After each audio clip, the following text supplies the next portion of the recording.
Assalamualaikum bang. Waalaikumsalam, bang. Saya datang bahagian untuk kereta abang. Okey bang, duduk bang, duduk. Terima kasih bang.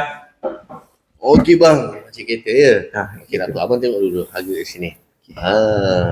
Dari mana bang? Saya daripada rumah datang sini untuk kereta. Bang, tak maaf bang, jawab telefon sekejap. Okey boleh bang. Halo, Assalamualaikum.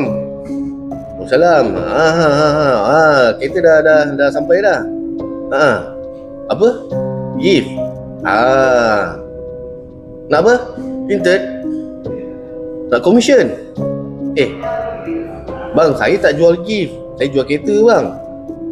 Abang nak commission lagi? Wah, macam ni semua gaji saya kasih abang lah. Saya kerja buat amal jariah.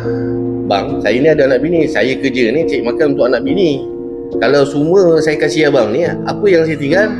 Saya buat kerja amal jariah kan? Baik saya kasih kunci rumah, geran tanah saya semua kat abang. Payslip saya sekali ambil. Boleh?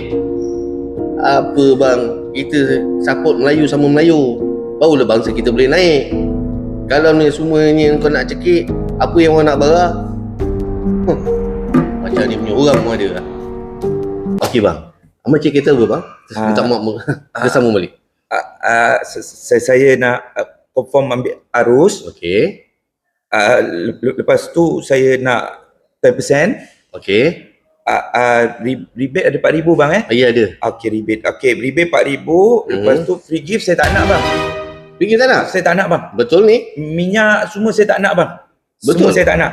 Okey, kereta saya lama pun tak apa bang. Saya boleh tunggu bang. Boleh Betul? tunggu. Betul, tak ada masalah bang.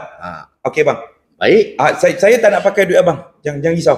Syukur Alhamdulillah. Kalau ada 10 orang customer saya macam ni, ya Allah, bahagia berkat saya bekerja lah. Terima kasih banyak lah. Okey.